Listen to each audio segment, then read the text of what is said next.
What it do, YouTube? It's your boy Mike from NYC, and we back with another reaction. Today we are watching Bird versus Magic, greatest rivalry in sports history. You know what I'm saying? Greatest rivalry in sports history. Let's get into it.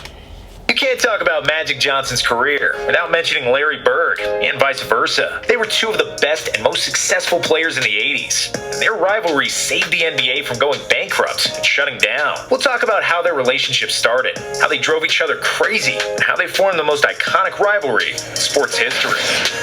Growing up, Larry Bird was born in 1956 in French Lick, Indiana, 2.5 years and 357 miles up north. Irvin Johnson said hello to the world from Lansing, Michigan. There were a lot of differences between the two, but there were also many similarities. Both hailed from big, working-class families and knew the values of hard work and sacrifice early on. Irvin was a flamboyant kid who wanted to get as much attention as possible. He was the most popular kid in high school and a prom king, while Larry mainly wanted to be left the hell alone. When he had to get up and speak before the class, Bird wouldn't do it, and would rather get an F than draw any attention to himself. However, these two polar opposites outside of basketball were the mirror images of each other once they had the ball in their hands. Both 6'9", not overly athletic, but extremely smart and super confident. They both saw the game 2 or 3 moves in advance. Both were team-oriented, and they had an equal desire when they played to win above all else. Magic won the state championship as a senior in high school, averaging 29 points and 17 rebounds, after which he decided to attend Michigan State. Bird averaged 31 points and 21 rebounds as a senior, and he got the scholarship from the Indiana Hoosiers. Coached by Bobby Knight, the Hoosiers were one of the country's most successful and famous collegiate basketball programs. However, Bird lasted only 24 days at Indiana University. More than 30,000 people at campus and less than $100 in his pockets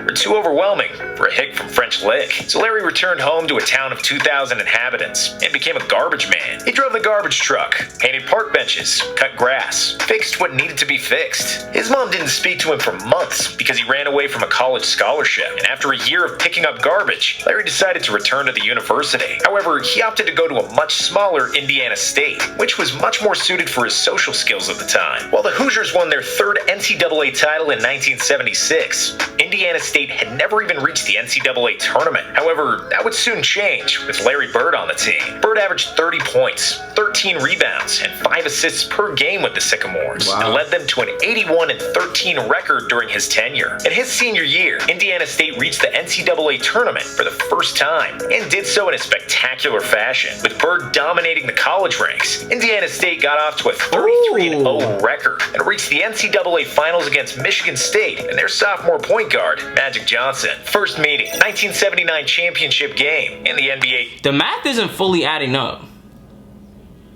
If Larry Bird is 2 years older than 2.5 years older than Magic, and Larry Bird took a 2-year break from college, how did they meet up in the same? I don't know. Draft. The first time Magic found out about Larry was from Sports Illustrated, which had a story about the best college player in the country. But he soon got to see for himself if that was true, because both Magic and Larry were selected to represent Team USA in the 1978 World Invitational Tournament. Larry and Magic were the best players on the court, trading behind-the-back passes and treating each other with no-look assists. They had instant chemistry on the court, but off it, not so much, as Larry wasn't the most talkative person on the planet, as you can probably imagine. However, before the NCAA Finals in 1979, Magic still wanted to greet Larry and shake his hand before the game, because after all, they were teammates on the USA team less than a year ago. But Larry wasn't interested. He shunned Magic, and their rivalry officially began. The 1979 NCAA Finals was the most watched NCAA Finals in history at the time, and it's still the most watched NCAA game ever to this day. A small school that had never reached the tournament was undefeated throughout the season, and an unathletic blonde guy made them the most talked about team in the country. The other school was led by a 6'9" point guard, which was never seen before. One was black, one white. One was outgoing and smiled for the reporters. One was shy and gave short one-sentence answers. They were the polar opposites from the outside, but their games were so similar, and that's what wrote the narrative and brought national attention. When the actual game started, 2 guys guarded Bird the entire game, and he struggled to get an inch of free space. Larry knew he had to score 40 for his team to beat the favorite Michigan State. However, Bird had a bad shooting night. He missed 14 of his 21 shots, shots, and Michigan State won by 11. Bird always says that it's the toughest loss of his career after the NCAA final. No, that's crazy. You've lost the NBA Finals, you've lost playoff matches, but the hardest loss of your career was in college? Wow, bruh. I don't know. That's crazy to me.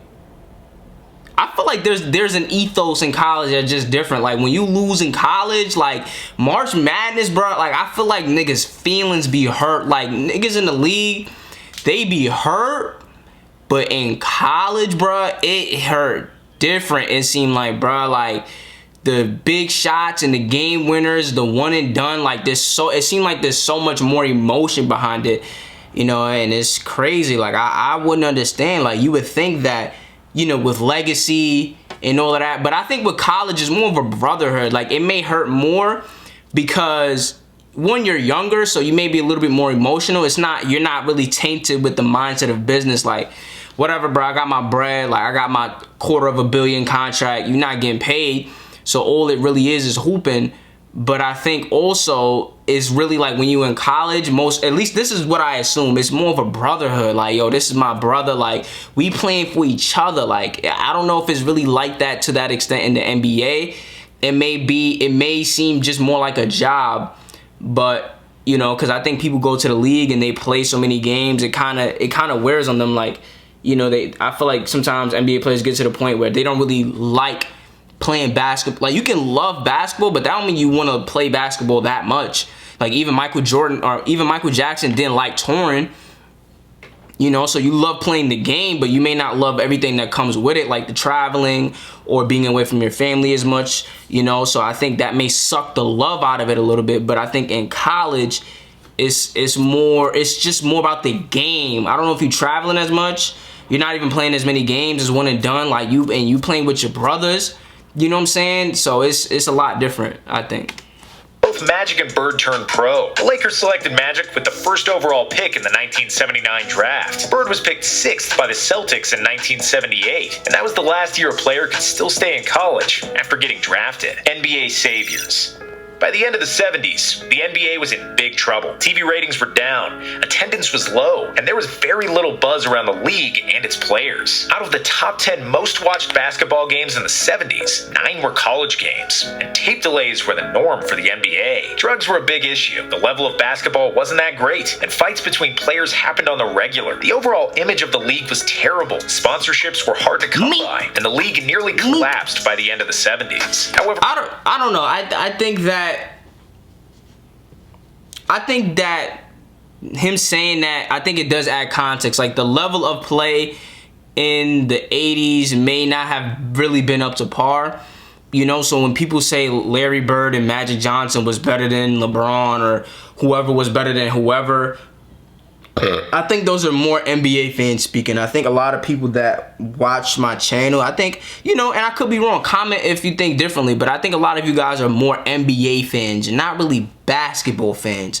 You know what I mean? I feel like I'm somebody who's more of a basketball fan than an NBA fan, but I think a lot of the reason you guys like Magic Johnson and Larry Bird so much, I think the reason that there's 2 of the most beloved basketball players so much is because they were great for the NBA and they were great for basketball, along with Michael Jordan. Them 3, great for the NBA and great for basketball. LeBron, great for basketball, not necessarily great for the NBA, maybe financially, but in terms of providing a good parody, a good storyline, a good feel-good type of energy, I don't think LeBron did that in the same way that Larry and Magic and Jordan did that. So, you know, I think, I don't know, when he says that, you know, the level of competition wasn't really all that back then, you know, I think it's something to be considered when you talk about the greatest basketball players of all time. You know, I have a video talking about, you know, making the case on Larry Bird being the GOAT and Magic, and, you know, a lot of the case was, you know, they're great basketball players, don't get me wrong, but a lot of it was the value they added to the NBA. But in terms of just like greatest players, in terms of just what they did on the court, not necessarily what they did for the sport, I don't know. I think that's a different conversation. Let me know what you think. Bird Bird and Magic came to the NBA in 1979, they brought the hype that surrounded them in college. They both made the All-Star team as rookies and transformed their teams into title contenders. The Celtics improved their win total by 32 games from the year before Bird and finished first in the Eastern Conference. Magic's Lakers were first in the West, and the teams were destined to clash in the finals. But the Sixers spoiled another Bird and Magic duel. On the morning of the deciding Game 6 of the finals, the news came that Larry Bird won Rookie of the Year with 63 votes compared to just 3 votes for the second-place Johnson. Magic was pissed, and he'd go on to pour 42 points and 15 rebounds in the deciding Game 6, bringing Los Angeles their first title after 8 years and securing the Finals MVP trophy. When he said their first title, you know that's crazy? Like, when I think about Magic Johnson and Wilt Chamberlain, I think in my head, they play so far apart, but I'm like 8 years ago. What team for the Lakers won 8 years ago? And it was Wilt Chamberlain and Jerry West. Like, that wasn't that much longer from that time period. Like, in my head, Wilt Chamberlain and Magic Johnson, they were just, like, played in completely different time periods. When that wasn't necessarily even the case. I mean, they never played against each other, but, like, it's fairly close. Damn. Now that Magic won another title, Bird was furious, and that's just who these guys were and how they behaved, envious of each other's accomplishments and maniacally driven to elevate their play. Whenever the season schedule came out, I would circle the 2 games with Boston. Those were the 2 games more important than the other 80, Magic Johnson said. I read the newspaper every day during the season. I was only interested in one thing. What numbers did Magic Johnson have last night? Said Larry Bird. In 1981, Bird won his maiden title with the Celtics, and in 1982, Magic won another one with the Lakers. After that, the league was essentially Bird and Magic, and then everybody else. TV doubleheaders always featured the Lakers and the Celtics against whomever they happened to be playing. From 79 to 84, the NBA's TV ratings rose significantly. Attendance jumped 42% from 1979 to 89, easily the biggest gain among the 4 major American sports. While some credit has to go to David Stern and some to Michael Jordan, the main reason for the NBA's rise has to do with Bird and Magic. They were 2 phenomenal players who got drafted to the most iconic franchises and embodied the drama of American race relations, but did nothing to stir up the hatred themselves. Finals clashes. After the Sixers defeated the Celtics and the Lakers to win the title in 1983, Bird and Magic finally both advanced to the greatest NBA stage in 1984. The final series was tough and tightly contested, with the winner decided in Game 7. The Celtics played at home, and Bird was never more determined to win. Magic played badly down the stretch, and Larry finally got his revenge for the NCAA title loss in 1979. Averaging 27 points and 14 rebounds, he was named the Finals MVP, while the media butchered Johnson for his mistakes in the deciding moments. As a result, Magic was on a mission for the 1985 season and played the basketball of his life. The Celtics and the Lakers met in the finals again, and after a first game that finished 148 to 114 for Boston, it seemed like the Lakers didn't have it in them. However, after a big bounce back from Kareem, Magic steered LA to victory in 6 games and their first title in 9 NBA Finals against the Celtics. In the summer of '85, after that final series, a monumental shift happened in Bird and Magic's relationship. They starred in a Converse commercial together, with Magic visiting French Lick and spending time in Larry's home with the entire Bird family. For the first time ever, they talked and exchanged more than 2 sentences. After that, they struck a friendship, but their rivalry was as bitter as ever. The Celtics won the title in 1986 against the Rockets, and Bird won his 3rd consecutive MVP award. In 1987, the Lakers returned to the finals, again against Bird and the Celtics. In Game 4, Larry seemed to have scored a game winner, but Magic erased it with a spectacular hook shot with 2 seconds remaining, a redemption for the clutch misses in 1984. Bird still had a good look for the win, but he missed a jump shot at the buzzer, and the Lakers took a 3-1 series lead and eventually won the series in 6. After the finals, Bird called Magic the best player he'd ever seen. Later years. As Magic soared and won another title in 1988, Bird was breaking down. He injured his back while chopping wood in French Lick in 1985, and the injury worsened every season. He missed almost the entire 1989 season with a torn Achilles, and when he came back, he needed nearly 3 hours of preparation and spinal adjustments to play basketball. Damn! He was under enormous pain, and it was hard for him to walk, let alone play. But being a tough SOB that he was, he stuck around until 1992, even though he should have probably retired in in 1988. Magic kept winning MVPs by the turn of the decade, and the Lakers kept making the NBA Finals. However, they couldn't defeat the Pistons in 1989 and the Bulls in 1991 to claim the title. Before the 1992 season had started, Magic received terrible news. He contracted HIV and subsequently retired from the NBA. Bird was in shock, and he immediately called Magic. Johnson confirmed that the news was true, and he later said that the call from Bird meant the world for him because he realized how much affection Larry really had for him, despite their rivalry. Larry said that he felt the same that day as on the day that his father passed away. Damn. For the first time in his career, he didn't enjoy playing as much, with Magic not playing. But that wasn't the end, and Larry and Magic had their last hurrah. First, they played as opponents after Magic got an invite to play in the 1992 All-Star Game, which he dominated and won the MVP. And then later that year, they rode off into the sunset as teammates at the Barcelona Olympics. Because their NBA careers were over, their masks fell completely off. Bird and Magic became really good pals during their time with the Dream Team. Legacy. Magic and Bird played against each other 37 times in their NBA careers, and Johnson won 22 of those games, compared to Bird's 15. When it comes to trophies, it was 8 finals, 5 titles, and 3 MVPs for Magic, and 5 finals, 3 titles, and 3 MVPs for Bird. In the end, Magic won more hardware, but Bird was likely a more complete player because he was a better shooter, especially early on. Both players worked extremely hard to outplay the other and were each other's biggest motivation. Their rivalry was the biggest storyline in the 80s, and it saved the NBA, and they desperately needed saviors. In 2010, Larry and Magic wrote a book together, and in 2019, they got the NBA Lifetime Achievement Award together. Even though they are still polar opposites, Larry and Magic always seem to be intertwined and go together like peanut butter and jelly.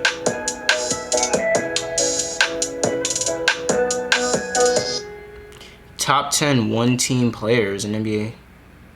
One-team player? Oh, okay. Ooh, wow, that was interesting. That was interesting. I didn't know Bird hurt his back so early. 88? He was really only good for about, well, I mean, he came in as a rookie elite. So what, 80, 81, 82, 83, 84, 85, 86, 87. So he had like a really good 8-year period in the league, you know? That's really cool how they got to like, it felt such like a happy ending, you know what I mean? Especially with the Dream Team, and the Dream Team being the most iconic team in like NBA history in terms of like, you know, USA teams. You know, you match them up against anybody, they'll likely win. You have a prime Jordan. It's hard to beat on its own, you know. But you had a lot of really good players. They got to play together one last time for their final hurrah. It just seemed like, you know, the sun set so beautiful, like even in the death of their NBA careers, if you want to call it that, you know. An ending is only a new beginning, whatever. In the ending or in the death of their NBA career, you know, it ended so beautifully. It couldn't have ended in a better way, especially how hurt Larry Bird was, you know, from 88 to 92. He stuck those 4 years out. I don't know how competitive they were, but, you know, or 89, he missed the whole 89 year, but still, he didn't retire. And, you know, with Magic Johnson getting HIV, you know, it kind of looked like it was going to end sour for them, you know, for two guys that made a name in a way that they did for the NBA, and added so much value, you know, to see them go out potentially the way that they were looking like they were going to go out, you know.